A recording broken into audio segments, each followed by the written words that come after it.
Reaper, you have been using this product for 2,348 days. Me, that's cool, still evaluating. That's what I love about you guys. At least you're honest.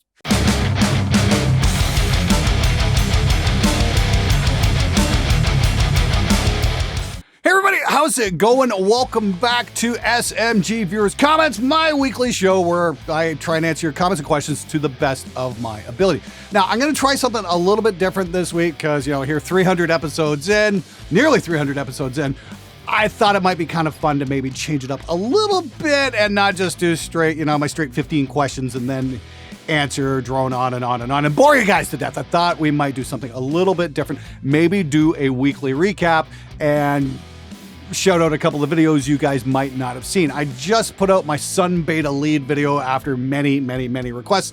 And honestly, I think I got the best mix of my entire career with that guitar amp.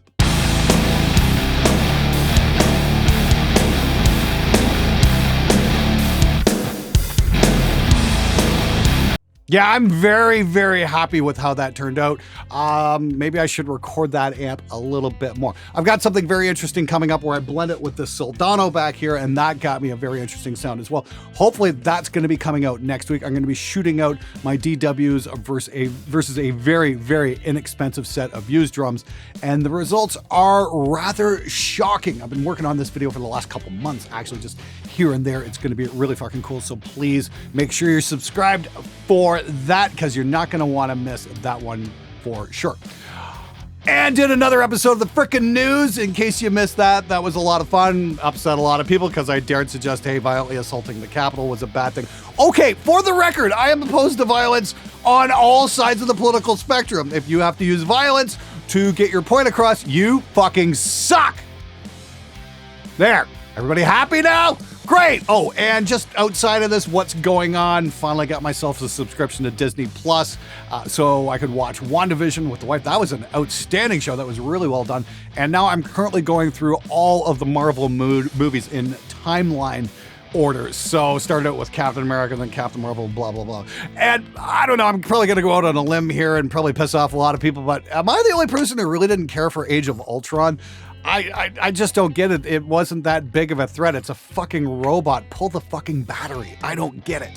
As for absolute favorite Marvel movie, I think I gotta go with probably The Winter Soldier or Civil War. Those were really good. I mean, like, for a trilogy, those movies just kept getting better and better. Like, the first one was not that great.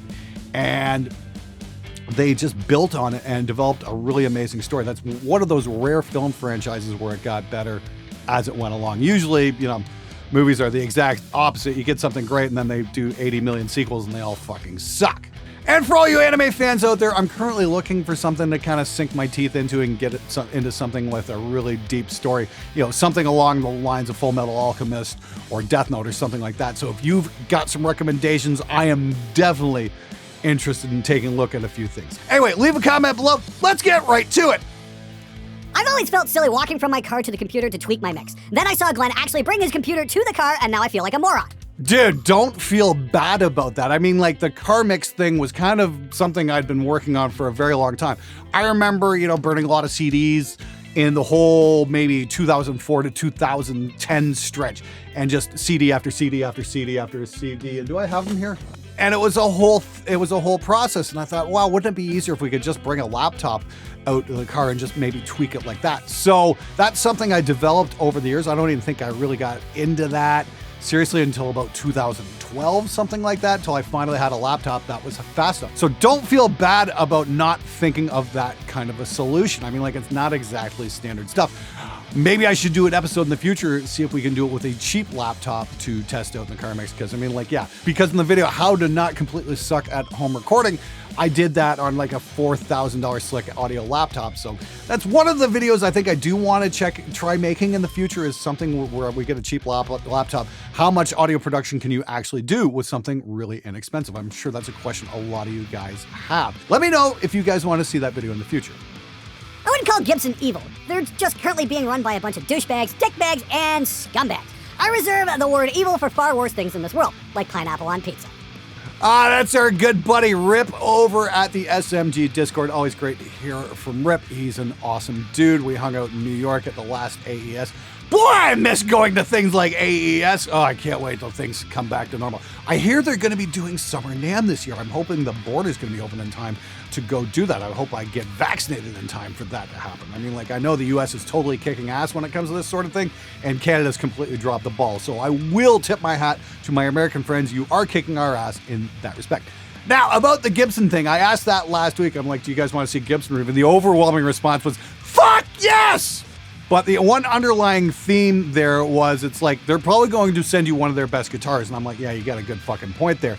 Unfortunately, I'm not independently wealthy, and I priced out a couple of Gibsons. They're about $2,500 for, like, even something reasonably decent. $2,500 Canadian, but still, it's a lot of fucking money to spend on a guitar for review that I'm not sure I'd even want to keep. So I don't know. I'm kind of flipping the coin on this one at this point. Should I have Gibson send something, or should I, bite the bullet and go buy one? I mean, like, I don't know. I don't know if I get a dud, what am I going to do with it? I might be out a couple grand. That's the real kick in the nuts in this whole idea of doing a Gibson review. So I'm going to take a couple days to think about it, and I'll let you guys know which way it's going to go.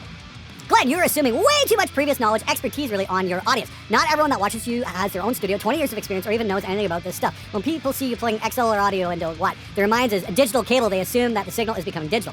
I'm not sure why you suppose that everyone watching understands the exact science beside everything you're talking about. Well, Chuck, pardon me for being a little fucking confused there. You're referencing the Cat 5 analog audio video I did there a couple weeks ago and had to explain to people. It says analog right in the thumbnails. Why are you guys assuming it's digital? It's not digital, it's analog. Now, the reason I make that assumption is because every fucking time I put a mix up, I always hear from these fucking amazing experts about how it should have been done better. You should have done this, you should have done that. So when I talked about Cat 5 analog audio, I just automatically assumed I was dealing with those exact same fucking experts who already know everything. Me watching Fricka 3 years ago. Man, this shitting on bass players is unnecessary. I've worked with some great bass players. Me this year in a band with a shitty bass player who fits all the stereotypes. Preach on, Father Fricka! Yeah, I'm not doing this for the good of my health. Everything I say is based on real-world experience in the studio. Here's the thing, most of us out there aren't going to be doing big-budget, major label projects. And even if you are, the chances are you're still going to be stuck with some shitty musicians. I've heard some real nightmare stories about guys doing label projects where the band comes in completely unprepared. And it's like, at that point, you're just shitting out an inferior product. You're not making anything worth listening to. It's like a little preparation goes a long way, guys, especially when it comes to the bass player.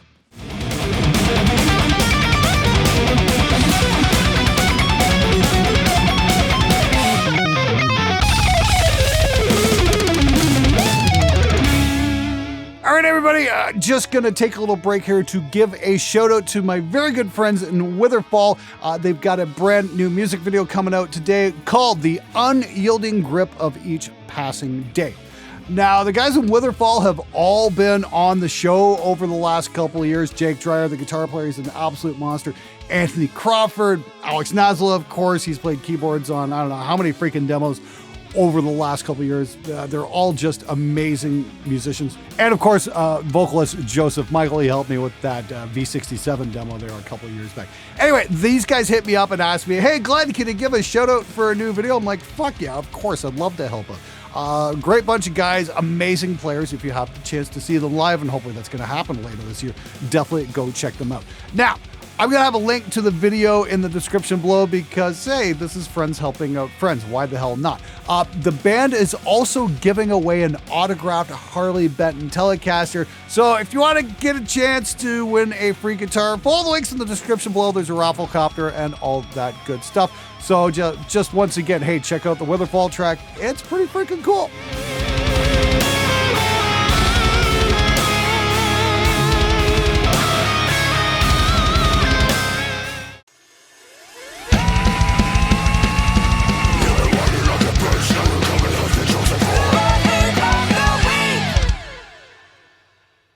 This schmuck can actually be better off rating cheeseburgers based on a quick look of them. Most biased BS bag of wind ever disgraced you rube. I am entertained once in a while, however, this clown has no talent metal posse of fake musicians making their mediocrity into an art form just doesn't do it for me. I could be wrong, but probably not. I'm thinking Scott 7-string there might have bought himself a Pod HD back in the day, as maybe feeling a little bit of something we call buyer's remorse. Look, I get it. Half the reason people are on YouTube is for purchase validation. I bought this, therefore it must be awesome, and nobody likes to be called out when they make a wrong choice. Hey man, if you can get great results out of a Pod HD, more power to you. My hat's off to you. Myself, I've never really had too much luck with it. Now the Pod Go, the new Pod Go, that's actually a really fucking cool product, and they make it easy to get really good sounds. And that's how it should be, because not all of us possess superhuman powers that allow us to dial in these magical tones out of shit gear. But for those of you immortals who do possess that kind of power, like Scott 7-string does, hey, that is absolutely fucking amazing. I am completely blown away. And good luck on your pursuit for your degree in piano. Glenn, I have a pretty basic question for you. Hence, I'm planning on spending more money on cables, buying expensive cables worth like 100 or more dollars. Does really matters affects the good for the signal. Thanks in advance. Love you, Glenn. Antonio, look, I'm going to be honest here. I've had a lot of brands hit me up over the years about their expensive cables and wanting me to do videos and stuff like that. And I don't fucking know, man. I mean, like, is there any measurable difference? Maybe if you break out the oscilloscope, you might see a small difference in signal quality depending on the brand of cable, but I'm just not completely convinced. Okay, product shout out here. I mean, like, Hosa sent me a bunch of stuff, and I think their stuff's great. I use their mic cable all over the place. Is it superior? Is it inferior? I don't fucking know. I mean, does it conduct signal? Yes. And that's ultimately what matters. And I said this again, if you watched the video, how to not completely suck at home recording. If you want to spend money on your studio, go get some acoustic treatment. Seriously, spend some money on some bass traps for your mix room, because that is going to have a profound effect on your overall product. The difference between cables is probably going to be like that much. Stop fucking worrying about shit that doesn't fucking matter. Save your money and spend it on something that will actually help you. So, people used to smoke in the recording studio and make great records. Now smoking is banned everywhere and the music is auto-tuned and quantified. I'm starting to think that maybe it was the blue haze from cigarette smoke hanging in the air that made the music better. Well, I don't know. It was the cigarette smoke. I mean, like, I will quote Bill Maher here. He said, I don't agree with people doing heroin, but it certainly hasn't hurt my record collection. You know, Dave Mustaine wrote his best stuff when he was doing heroin. I mean, it's just a fact. I mean, don't do heroin, kids. I mean, seriously, just saying this right now. It's not fucking worth flushing your life down the toilet. But I think maybe we need to bring a bit more party back into the rock and roll. Maybe try having some fun with it instead of just sitting around going, I'm offended, I'm outraged, I'm offended, I'm outraged. It's just fucking boring at this point. You know, maybe we do need to be able to let ourselves off the leash once in a while and try and have a good time. A lot of comments are, you'll shoot your eye out, kid, level responses. They really don't have anything to say but are compelled to for reasons. And it's pretty common everywhere these days. Once again, you're referencing the analog audio over Cat 5e network cable.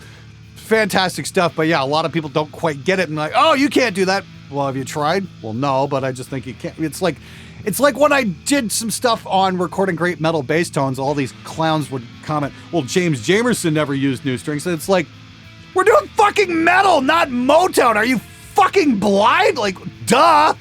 Underlying theme here is don't be afraid to try new shit and new ideas, even if it does seem a little weird. Might be really fucking cool. In my case, I cleaned up my studio majorly, and we just ran cable here into the control room. So I'm going to be cleaning up a bunch of snakes behind the desk here.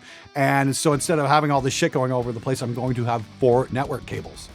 And that's it. And that's going to be fucking amazing. More on that in a few days, hopefully. I did a whole little thing where we drilled a hole through the wall and then resealed it and stuff. And should be pretty cool. And hopefully we don't get demonetized over it. The world of solid-state amps is definitely a hidden gem mine if you do a bit of research and go into it knowing what you're getting. Like with tube amps, there's good and less good ones, and there are usually especially good platforms, which I think, given the popularity of pedals these days, help to shift people's perception of them a bit. They're usually an absolute steal too, price-wise, definitely worth keeping an open mind. Yeah, I would totally agree. You know, we did that Ibanez Tone Blaster video there a couple weeks ago, got some amazing, death metal type sounds out of it. We just did the Sun Beta lead, got an amazing sound out of it.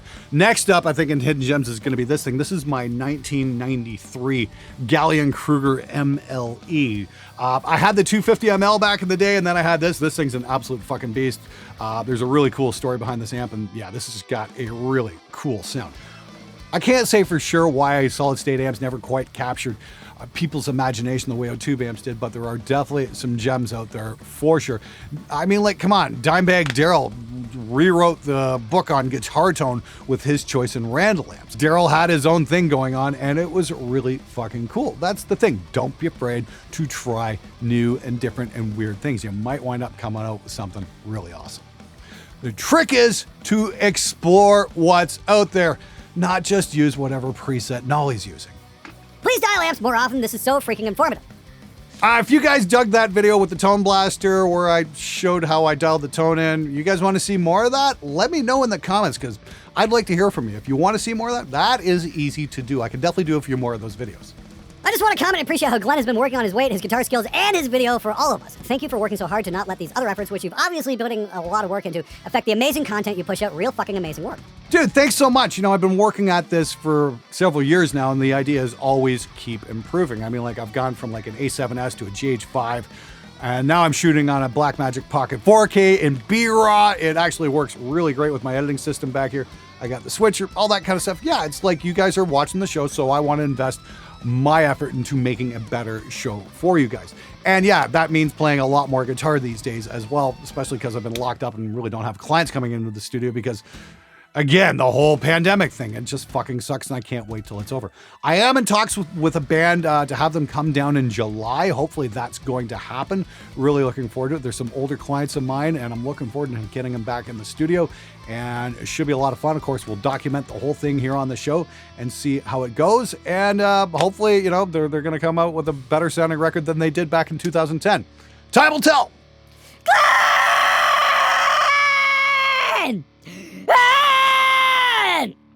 How much I can't get the tone I want has to do with the fact that most people don't realize that the guitars actually sound like on the records they love. I remember being shocked hearing some isolated guitar tracks and realizing how much of the sound I thought I was guitar was actually coming from the bass. Some classic UFO tracks would be dismissed as fizzy and thin if they were presented today, but they still sound epic in a full mix.